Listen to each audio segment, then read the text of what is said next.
Good morning प्यारे विद्यार्थियों, online class में आपका स्वागत है।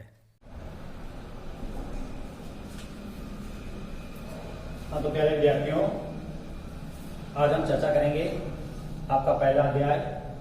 उस अध्याय के जो प्रश्न हैं उन प्रश्नों को, ये जितने भी प्रश्न हैं 10-12 प्रश्न हैं, इन प्रश्नों को आप अपने नोटबुक में उतार कर इनको याद करना है।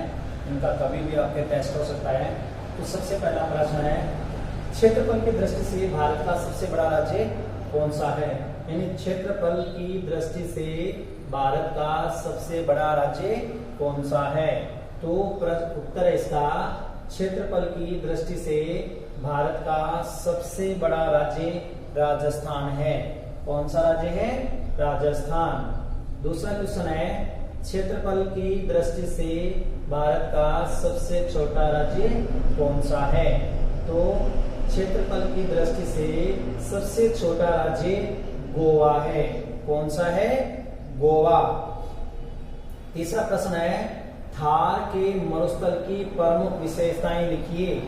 तो जो थार के मरुस्थल की प्रमुख विशेषताएं हैं उनमें सबसे पहली बात आती है आपके रेतीली मिट्टी।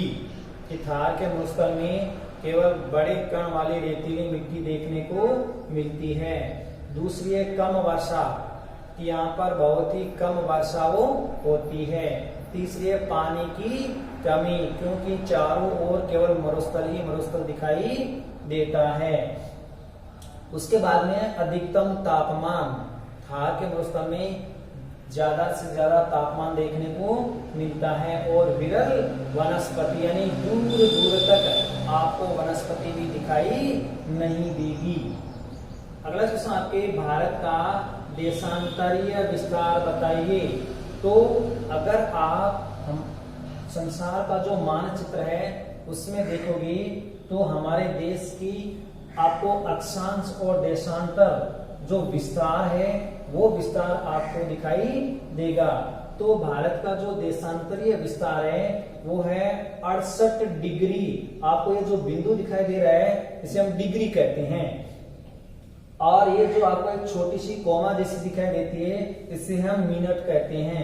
तो 68 डिग्री 7 मिनट पूर्व से 97 डिग्री 25 मिनट पूर्वी देशांतरों के मध्य स्थित है। यानी देशांतर जो है, तो भारत का जो देशांतरीय विस्तार है, अक्षांश और देशांतर रेखाओं के बारे में आप पढ़ चुके हो। तो हमारे देश का जो देशांतरीय विस्तार है 68 डिग्री 7 मिनट पूर्व से 97 डिग्री 25 मिनट पूर्वी देशांतरों के मध्य स्थित है। इसी तरह से अगला प्रश्न हमारा है कि भारत की मुख्य भूमि का अक्षांशीय विस्तार बताइए ना। तो अक्षांश और देशांतर दो लिख है। तो अक्षांशीय जो विस्तार है वो है हमारा 8 डिग्री 4 मिनट उत्तरी अक्षांश से 37 डिग्री 6 मिनट उत्तरी अक्षांशों के मध्य स्थित है। तो ये अक्षांशीय विस्तार है और ये देशांतरीय विस्तार है। इन अक्षांश और देशांतरीय विस्तार के मध्य हमारे राष्ट्र की स्थिति है वो देखने को मिलती है। अगला क्वेश्चन आपका, भारत का मानक समय किस देशांतर रेखा से स्वीकार किया गया है? तो हमारे देश का जो मानक समय है वो 82 डिग्री 30 मिनट पूर्वी देशांतर से हमारे देश का मानक समय निर्धारित किया गया है। ये आपके प्रश्न है। तो इसे 82.5 डिग्री भी कह सकते हैं। 82 डिग्री 30 मिनट पूर्वी देशांतर ये हमारे देश का मानक समय निर्धारित करता है जो इलाहाबाद से होकर गुजरती है। अब आपके अगला जो क्वेश्चन है, अगला क्वेश्चन आपके जनसंख्या की दृष्टि से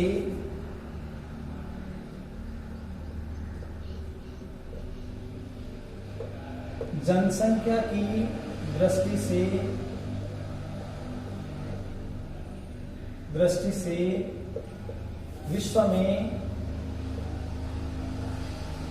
विश्व में भारत का कौन सा स्थान है? कौन सा स्थान है? तो उत्तर आप लिख सकते हो, जनसंख्या की दृष्टि से, जनसंख्या की दृष्टि से विश्व में भारत का दूसरा स्थान है। ये प्रश्न पूरा होने के बाद एक लाइन खाली छोड़ देना है। नेक्स्ट क्वेश्चन लिखिए आप। प्रायद्वीपीय पठार की प्रायद्वीपीय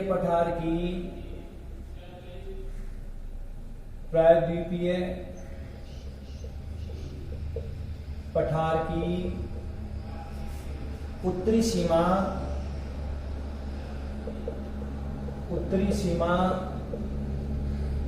किस पर्वत श्रेणी, प्रायद्वीपीय पठार की उत्तरी सीमा पर स्थित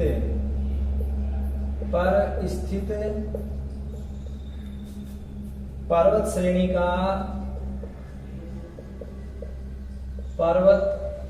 श्रेणी का नाम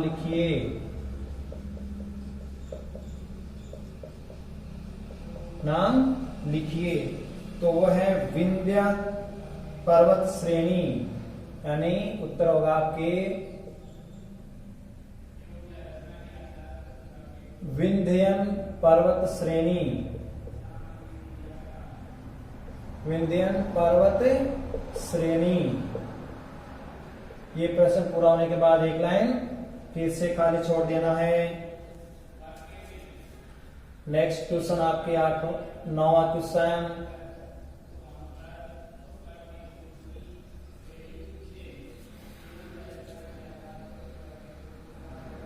भारत में विश्व की कुल जनसंख्या का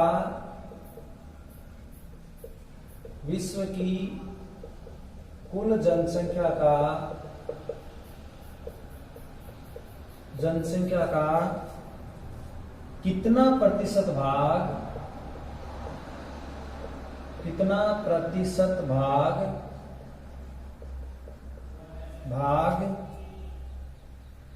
निवास करता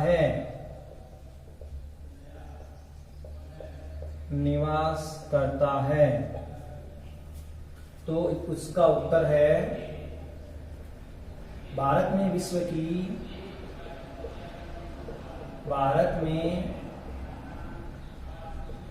की कुल जनसंख्या का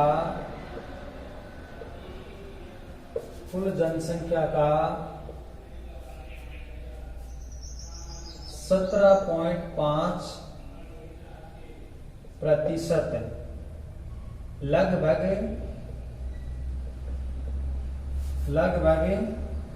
121.01 करोड़ ये जनसंख्या है, भाग निवास करता है।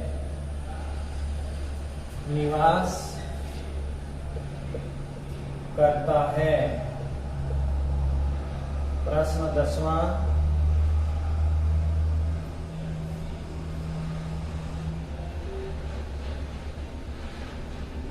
महाद्वीप किसे कहते हैं? महाद्वीप किसे कहते हैं? इसका उत्तर है आपके, ऐसा सतत विस्तृत भूभाग,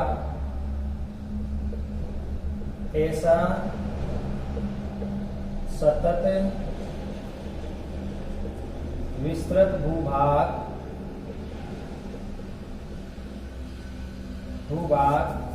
जो प्रायः चारों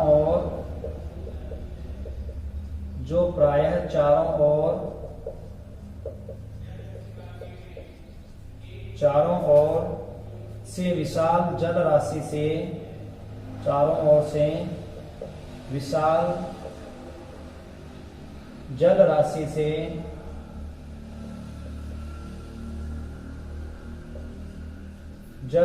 से घिरा हो।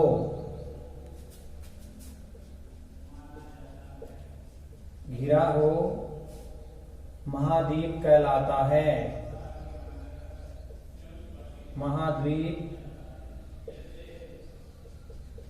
कहलाता है।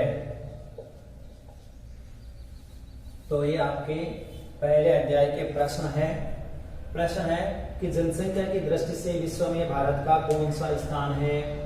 ये जनसंख्या की दृष्टि से विश्व में भारत का कौन सा स्थान है। तो जनसंख्या की दृष्टि से विश्व में भारत का दूसरा स्थान है। पहला स्थान किसका है? चाइना का है, जिसे हम चीन कहते हैं। दूसरा क्वेश्चन है प्रायद्वीपीय पठार की उत्तरी सीमा पर, जो प्रायद्वीपीय पठार है उसकी उत्तरी सीमा पर स्थित पर्वत श्रेणी का नाम लिखना है कि कौन सी पर्वत श्रेणी वहां पर स्थित है। तो वो है आपके विंध्यन पर्वत श्रेणी। अगला क्वेश्चन है भारत में विश्व की कुल जनसंख्या का कितना प्रतिशत भाग निवास करता है। यानी हमारे देश में विश्व की कुल जनसंख्या है उसका कितना प्रतिशत भाग है। तो विश्व की कुल जनसंख्या का 17.5% जिसे कहते हैं, 17.5%। और लगभग विश्व की जनसंख्या का 121.0 करोड़ जनसंख्या हमारे यहाँ पर है का भाग निवास करता है। अगला क्वेश्चन आपके महाद्वीप किसे कहते हैं। तो ऐसा सतत विस्तृत भूभाग जो प्राय चारों ओर से विशाल जल राशि से घिरा हुआ हो, यानी ऐसा भूभाग जिसके चारों ओर क्या हो? पानी यानी पूरा जल राशि से घिरा हो, तो उसे हम क्या कहते हैं? महाद्वीप कहते हैं। तो ये 10 प्रश्न हैं। इन 10 प्रश्नों को आप अपने नोटबुक में उतार लें और उनको अच्छी तरह से याद भी कर लें, क्योंकि कभी भी आपका टेस्ट लिया जा सकता है।